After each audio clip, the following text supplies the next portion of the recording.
قائل الأعزاء، السلام عليكم ورحمة الله وبركاته. نتكلم في الدقائق دي عن شخصية غريبة وعجيبة، شاعر من شعراء العصر الجاهلي وصدر الإسلام معا. يعني هو شاعر مخضرم، عصر العصر الجاهلي وعاصر صدر الإسلام، وبذلك صار شاعرا مخضرما. الحطيئة شاعر هجاء معروف ومشهور.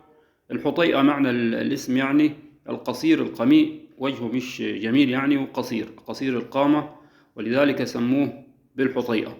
الحطيئة كانت شغلانته إنه بيتكسب، يعني بيربي عياله وبياكل عيشه من شتيمته للناس. يعني لا كان سباك ولا نجار ولا حداد مسلح ولا أي حاجة من دي، مهنته ووظيفته كانت هي الهجاء، يتكسب منه ويطعم أولاده. حاجة عجيبة جدا. يعني الهجاء بيستفيد منه ازاي؟ هو بقى واحد متغاظ من ناس، من قبيلة معينة، من قوم، من أحد من الناس، فيروح للحطيئة يخبط عليه: يا حطيئة أنا عايزك تقول قصيدة ذم وهجاء في فلان، وحديلك قرشين كويسين، هات قرشينك. يديله القرشين، بعد ساعة تبقى القصيدة جاهزة، وقصيدة كمان عصماء، يعني مش أي كلام ما تخرش المية يعني. ويروح بها الشخص ده يعني في منتدى القوم، مكان ما قاعدين في ضلة الضحى كده، ويقول لهم بقى شوفوا بقى ايه الحطيئة قال ايه في فلان. فالناس دي وسيلة الإعلام الوحيدة في البلد، يعني لا في تلفزيون ولا راديو ولا جورنال ولا فيسبوك ولا أي موضوع، هو الشعر هو وسيلة الإعلام الوحيدة في البلد، ولذلك كان ليه يعني هذا الاهتمام الشديد يعني. فالقصيدة خلاص صار بحديثها الركبان، وملت البلد، والجرس والفضايح ملت الدنيا، وصاحبنا ممكن ما يقدرش يطلع من بيته علشان قصيدة هجاء قالها فيه الحطيئة. دي طريقة بياكل بها عيش الحطيئة. وفي طريقة تاني بقى من غير ما يهجو، يعني من غير ما يتكلم يكسب. ازاي؟ طيب يروح عند واحد عنده جنينة فواكه مثلا، يعدي عليه يقول له: يا عبي قفصين من الفاكهة دي وديهم البيت. يقدر هو يقول له: ما بودي لكش، وانت ايه صفتك عشان تقول لي كده؟ ما يقدرش، لانه عارف انه بعد ساعة حتتكتب فيه قصيدة هجاء وحيتجرس ويتفضح في البلد. على طول يعبي قفصين الفاكهة ويبعثهم على بيت الحطيئة. يبقى الحطيئة بياكل من هجاء سواء هجا او ما هجاش، خشية ان يهجو. يعني لو ما هجاش الناس خايفة يهجو، إذا هجا برضه يعني بيهجو اللي يدفع له يعمل له قصيدة الهجاء في اللي عايز يهجوه، يعني عايز يكريه عليه يعني. فدي عيشة الحطيئة. الحطيئة هجا مين من الناس؟ هجا كل الناس، ما خلاش ولا حد. هجا أبوه وعمه وخاله وأمه وزوجته، وهجا نفسه كمان. طب تعال شوف بقى، بس علشان مش بحفظ بسرعة يعني. شوف أمه، قال في أمه إيه ابن الذين ده: تنحي فاذهبي عني بعيدا، أراح الله منك العالمين. تنحي فاذهبي عني بعيدا، أراح الله منك العالمين. أغربالا إذا استودعت سرا وكانونا على المتحدثين. بيتكلم عن أمه، يعني بيقول إن هي بتحفظش سر أبدا، وعاملة جرس وفضايح في الحارة، وتنحي عني جانبا، يعني منتهى يعني قلة الأدب مع والدته. طب تعال شوف زوجته بقى، زوجته يعني حرم المصون، اللي المفروض يعني إيه، يعني يحرص على صيانة عرضها وصيانة يعني حتى يعني الكلام عن شكلها لا يجوز في المنتديات وكده. قال عن زوجته إيه الحطيئة؟ شوف يا سيدي: إذا عاين الشيطان صورة وجهها، إذا عاين الشيطان صورة وجهها تعوذ منها حين يمسي ويصبح. إذا عاين الشيطان صورة وجهها تعوذ منها حين يمسي ويصبح. مش بس كده، هو ده أنا بقول لك البيت على سبيل المثال، إنما هي قصيدة بحالها في المسكينة بتبقى يعني. طب إيه تاني يعني شتم مين تاني؟ شتم نفسه، شتم نفسه يعني في صبحية كده لقي نفسه خلص على ناس البلد كلها شتيمة، ما خلاش حد ما شتموش. قال: طب أنا يعني لازم أشتم حد النهاردة، أنا خلاص يعني مزاجي إني أشتم الصبحية دي، قايم خلاص شربت الشاي وعايز أشتم. فراح يعني إيه، طب هشتم مين؟ ما لاقيش حد. هو يعبي المية من البئر علشان يشرب أو يغتسل، بس كده شاف وجهه في المياه، شاف وجهه قبيح. قال: أرى لي وجها قبح الله خلقه، فقبح من وجه وقبح حامله. شتم نفسه، ما خلاش حد. طيب في طريقه وفي مسيرته الهجائية الفظيعة دي شتم واحد اسمه الزبرقان بن بدر. الزبرقان بن بدر ده كان سيد قومه، راجل محترم يعني، وناسه بيعزوه بيشاوروه، وكبيرهم هو اللي يعني بيقدموه في كل المنتديات اللي بتحتاج لرجل كبير، يعني يزوجهم ويخطب لهم ويفض مشاكلهم ومنازعاتهم، يعني راجل محترم، يعني اللي بيشار إليه بالبنان في القبيلة بتاعتهم. يعني شتموا. ليه شتموا؟ يعني المفروض هو يمدحه، ولكن شتمه. قليل الأصل بقى. يعني هو قابل الزبرقان ده قال له أنا عايز يعني شوية فلوس أو أي حاجة كده. زي ما بقول لحضراتكم، الناس بتخشى يعني إن الراجل ده يشتمها بيدوله اللي عايزه. فهو قال له خلاص روح البيت. فقلنا إنه يعني إيه، لما طلب من الزبرقان ابن بدر يعني يعطيه شيء من ماله أو كده، يعني قال له خلاص روح أنت البيت عند الجماعة هناك وقول لهم بيقول لكم ادوني كذا، هيدولك على طول من غير كلام. فراح عند قوم الزبرقان وقال لهم أنا جايبكم أمارة، حتى بالأمارة إن الحاجة الفلانية محطوطة في الحتة الفلانية. قالوا له خلاص صدقت، عايز أنت؟ قال لهم عايز كذا وكذا، وأخذ اللي عايزه كله ومشى. طيب هل الراجل ده قصر معاه كده؟ أبدا ما قصرش.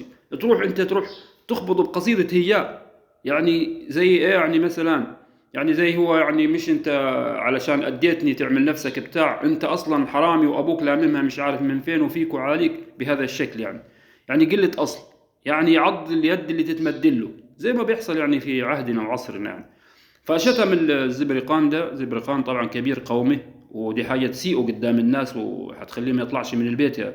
فراح لسيدنا عمر بن الخطاب قال له الحطيئة هجاني بقصيدة شعر. القصيدة فيها بيت بيقول دع المكارم لا ترحل لبغيتها واقعد فإنك أنت الطاعم الكاسي. ده بيت منها، هي قصيدة طويلة كلها هجاء يعني. سيدنا عمر قال له بس يعني أنا شايف إني ظاهر الكلام ما فيهوش هجاء ولا حاجة. قال له لا، مش أنا ولا أنت اللي نحكم على الموضوع ده، يعني أسأل أهل الذكر. أنت تجيب حسان بن ثابت، حسان رضي الله عنه شاعر الرسول يعني، وشاعر مخضرم برضه زي الحطيئة، كان زيه من حيث إنه مخضرم لكن أخلاقه طبعا أرقى. فإحنا نحتكم عند حسان بن ثابت.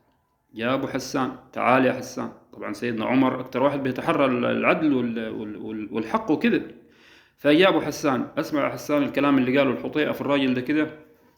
قالوا له الأبيات، قال له يعني شايف إنه دي شتيمة ولا مدح؟ قال له دي مش شتيمة، ده صلخ جلد، ده طلع عين أمه كده يعني. أيوة كده خلاص. يبقى كده الخليفة عمر بن الخطاب رضي الله عنه يعني تلقى التقرير من يعني المختصين، من المعمل الجنائي ومن الناس دي كلها المختصة حتى علشان يصدر الحكم بتاعه.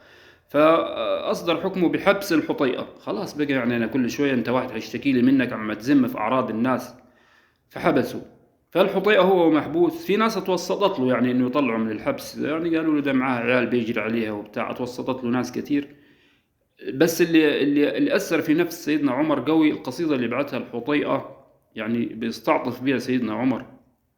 يقول له ماذا تقول لأفراخ بذي مرخ زغب الحواصل لا ماء ولا شجر ألقيت كاسبهم في قعر مظلمة فاغفر عليك سلام الله يا عمر. ماذا تقول لأفراخ بذي مرخ؟ يعني فراخ صغيرة لسه ما خضر لهاش ريش، يعني قاعدة باللحم الأحمر بتاعها.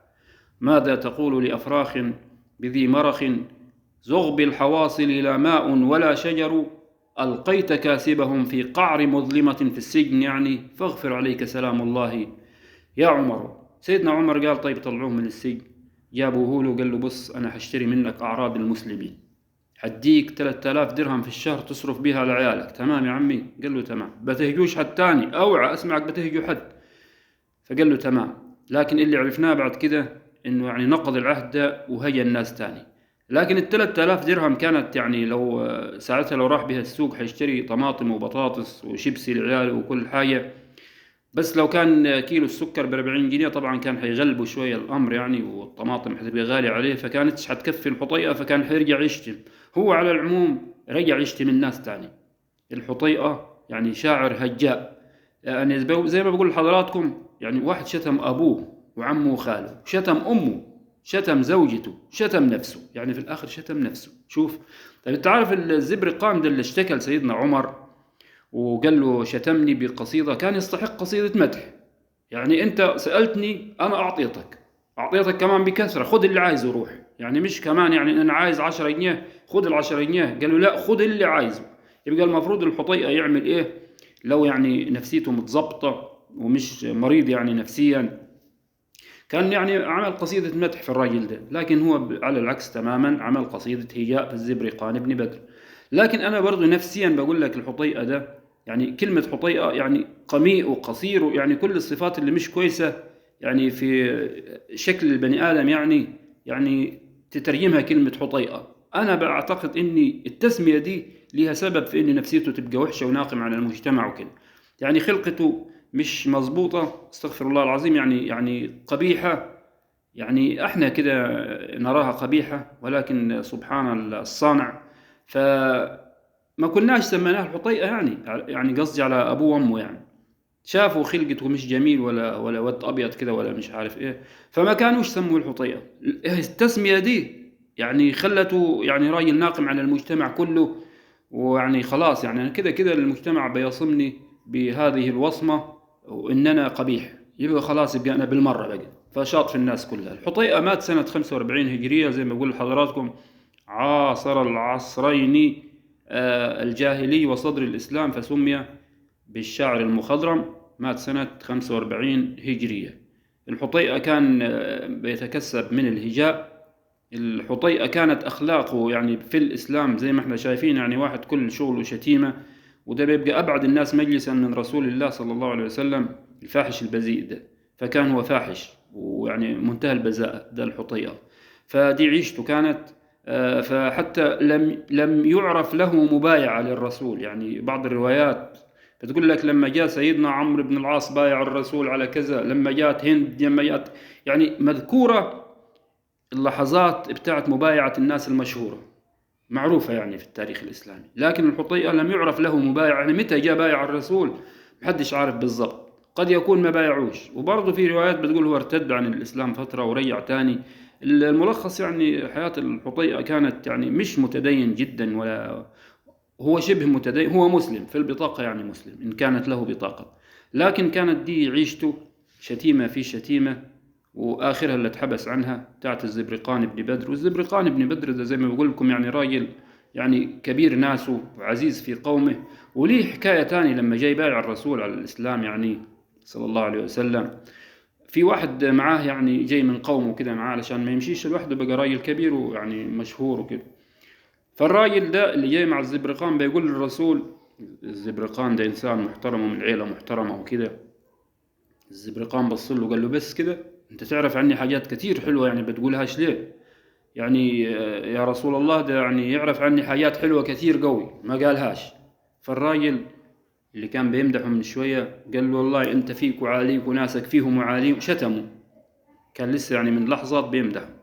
فالرسول قال له خد هنا، يعني إن صحت الرواية، فالرسول بيقول له خد هنا، أنت لسه كنت بتمدح فيه ودلوقتي بتشتمه، يا أنت كاذب في واحدة في الاثنين، يا كاذب في المديح يا كاذب في الشتم. قال له أنا لا كاذب في الأولى ولا في الثانية، رضيت عنه فقلت أحسن ما فيه، وغضبت منه فقلت أسوأ ما فيه. فقال صلى الله عليه وسلم إن من البيان لسحرا.